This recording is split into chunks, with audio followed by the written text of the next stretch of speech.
Welcome back to What Arty Noobs with General Disturbance. This is a Conqueror Gun Carriage. It's a tier 10 British SPG. It's located on the north spawn of Mines and it's under the command of Dr. Dip. Now it's got a 9.2 inch howitzer equivalent to 243 millimeters. Was it 234? I think it's 234 actually. Well, battle started. Well, it's based on the Conqueror tank, never got built, and the 9.2 inch gun, well, that's quite an old one. But it's a tier 10 battle, so this should be interesting. You can see that Dr. Dip is taking it into the northwest corner, into the waves. Okay, it's quite a well-used spot, but it's also fairly obvious. And well, we've got a rather long reload time, 37.56 seconds, and Dr. Zip is hugging the rock at the moment. There was a round just came in there, and now he's aiming for the enemy. They've managed to make it into the centre of the hill, the castle, and his first target, I believe, is going to be that Super Conqueror. He's dialing in, he's ready, rounds out, and direct hit. 511 hit points. That was a really big strike, but we've got a really long reload now, and well, nothing much we can do except watch the battle or hug the rock in front of us for the moment. That's the problem with really long reloads, especially if you're in a tight corner like the northwest corner. There's not a lot to do because there's not a lot of places you can move to avoid counter battery. Okay, we're loaded. Rounds out on the 705. It landed short. RNG, Russian number generator as many say, actually made that shell land short. Now, of course, Klaus Kellerman would say that that shell avoided the 705 because it was Russian. And therefore all shells fired at Russian tanks have to miss them because after all there's a bit of bias. Well, you can see that there is an HE mark on the side of that turret of that 705, so he has actually taken quite a bit of damage already, and that tree went over, which tends to indicate there's an enemy tank there. But Dr. Dip is looking for a new target, and he's found one. I believe that's the same Super Conk that he fired at earlier. Now, he's just trying to sort out his aim. Changes his mind altogether, and he's going to go for that Jaegeru instead. So he's waiting for the dial-in. You can see there's an aim timer on this map. That's one of the mods which I find very useful for Arty players. And he got a direct hit on the Jaegeru. The shell disappeared without an explosion, so we know we hit that target. Yes, the aim timer is available through Aslains. And I find it useful because a lot of players will fire their gun before they're fully dialed in on target. And of course, you need to remember that the size of the reticule actually governs exactly how accurate the shell's going to be. If you, I mean, these guns will have a certain dispersion, but if you fire at a target and the reticule's really large, the shell could land anywhere within that reticule. And he's got another hit on the Jaegeru.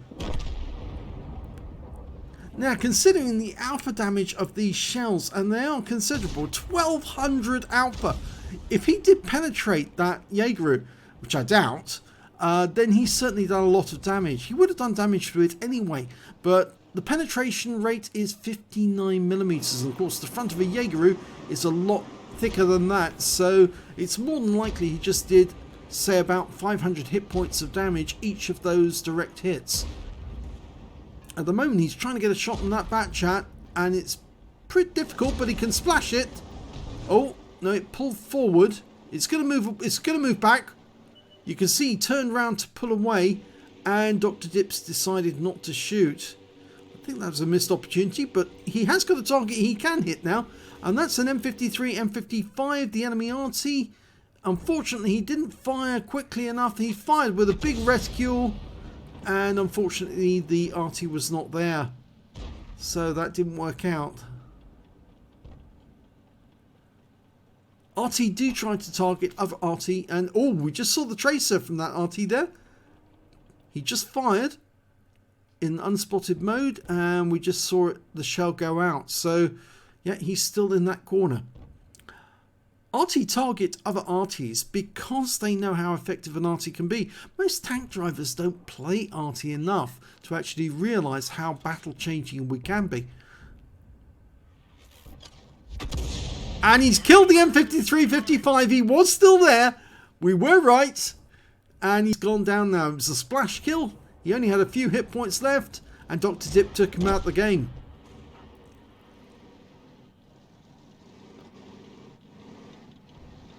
Now, a lot of players who don't play Arty don't understand it. And of course, they keep getting hit by Arty. And one of the reasons why they keep getting hit by Arty is really because they don't know that where they're going, they are making themselves a target. Just like this Jaegeru here. He's sitting next to that house and he's making himself a quite willing target for the Arty. And that AMX-50B as well, he's in that dip, shooting, and from that position he is quite deadly towards our guys. So we fired a round in there, and that should splash that AMX-50B. The splash radius on these shells is quite big. It is, after all, one of the biggest guns in the game. 12.2 meters burst radius. That's very, very big indeed.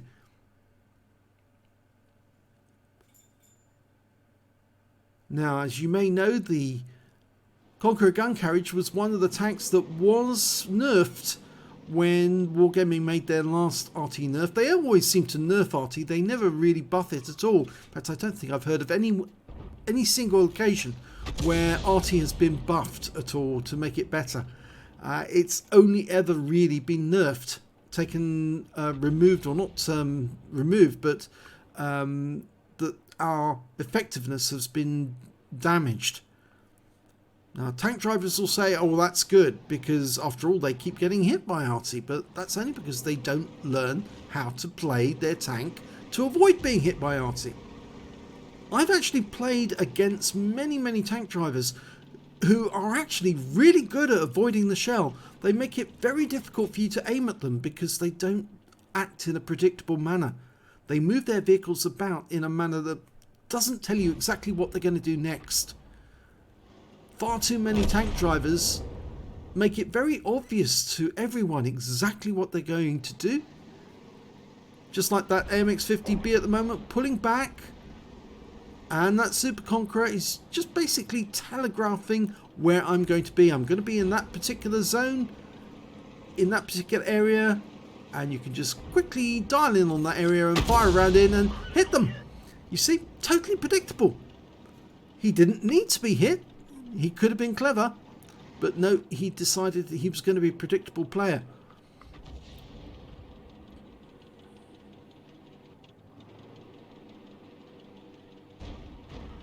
It's only by playing Arty that you actually realise how to avoid being hit by Arty. Because then you can see all the spots where Arty cannot aim. At this moment, it's impossible for Dr. Dip to get a shell on that Object 430U. And the reason is he's too close. And Dr. Dip is very close to the rock that he's actually hiding behind. But he can hit that Super Conqueror because he's further away, and so the shell can loop over the rock into the Super Conch. And that must have landed very near him. Well, that Object 430U has been killed, so he's gone. Scores are still even, and we've got less than 6 minutes and 15 seconds now in the game. So more than half of each team has been killed. There's still 14 players in the game.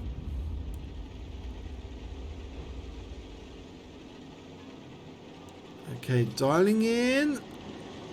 Rounds out. This looks good. Direct hit. 247 hit points right into the side of the vehicle. Excellent hit. The Yak Tiger has used his first aid kit to get rid of the stun. That Object for 140, I think he's headed off round to the east side of the map. Oh, no, he's changed his mind. He's coming back. Right, well, we've got a target there, the Conway, which is a fairly weakly armoured British tank destroyer. It's got a good gun, but pretty poor armor. So what's going to happen is Dr. Dip's shell's going to have a profound effect upon that tank, even if he lands it near it. And he stunned him and done 54 hit points of damage. It wasn't close, actually. It landed a fair bit behind him.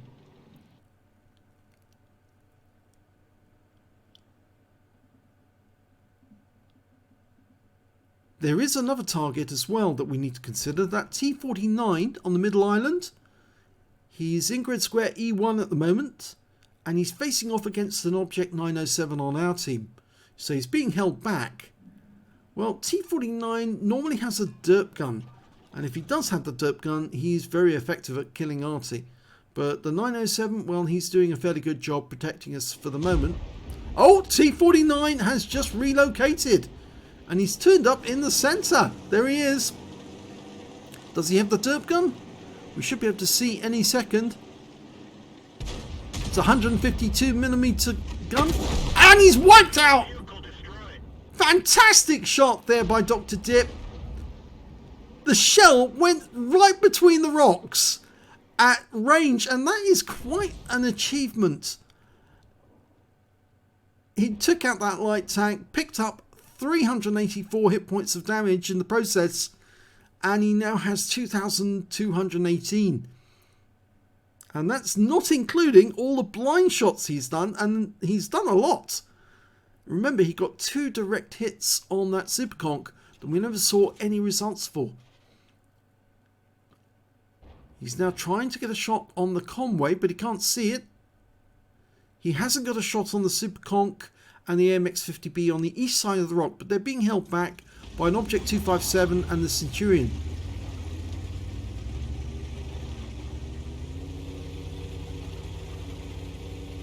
Well, we're 1 tank up on the enemy, and it looks to me like Dr. Dip's decided that it's better for him to move and get into a position where he can actually help by forcing back the enemy team.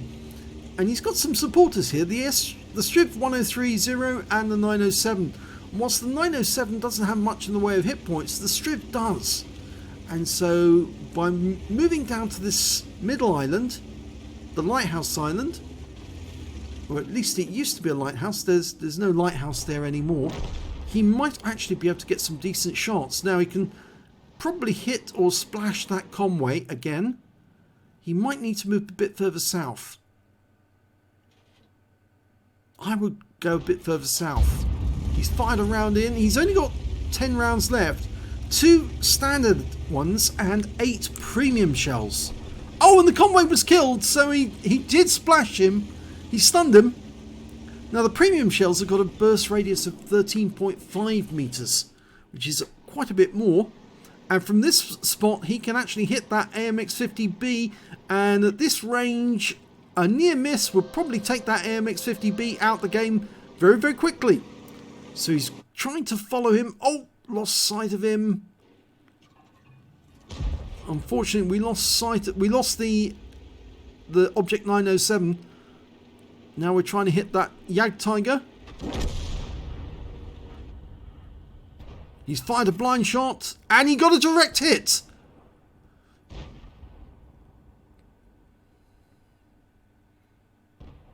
Still 1 tank up on the enemy. There's only 4 left.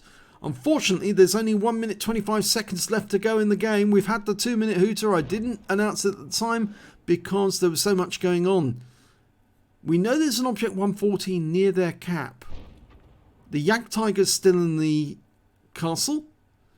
The AMX-50B was last seen south of the castle. I think he's defending the approaches to their cap area. And we don't know where the Arty is, and that happens to be another Conqueror Gun Carriage. Okay, well, we're now in the last minute. They're going to have to make a move if they're going to get it, and, well, it's not looking good, I'm afraid. Striv's moving in from the west. He might get shots on that Object 140, but there's only 35 seconds to go now. And I suspect that this is going to end up as a draw. There's the Object, the AMX-50B. Now he's a splash kill. Just need to get the shell near him. Oh, he's moving. He knows about the strip. And he's gone. There's the object 140. And we need to get around on him as quickly as we can. He's a splash kill now as well. Rounds out. This should be a kill. It is. That means there's only 2 left with 2 seconds to go. It's too late. And the game is over. It's a draw. Oh my gum, after all that. Well, let's have a look at the end of battle stats.